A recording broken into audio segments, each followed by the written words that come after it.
Ready to unlock the full potential of your Wix website and take it from cookie cutter to completely custom? Let's dive right into activating Dev Mode in Wix, which gives you the coding superpowers you need to personalize your site like never before. First, make sure you are logged into your Wix account and in the Wix editor for the website you want to modify. Look towards the top menu bar. Within the Wix editor, you'll see a drop-down menu labeled Dev Mode. Click on it. A drop-down menu will appear with a clear choice. Activate Dev Mode. Click this option.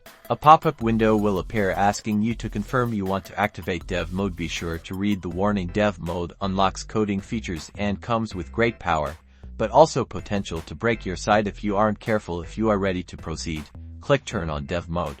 Wix will reload your editor, and boom, at the bottom of the screen, you'll now see the Velo IDE, complete with code editor, database access, and all the tools you need to build advanced functionality. Now you have the power to connect databases, create custom forms and dynamic content, and so much more.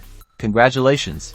You've successfully activated Dev Mode in Wix. Now go forth and unleash your creativity to build the website of your dreams. Don't forget to like and subscribe for more Wix tips and tricks.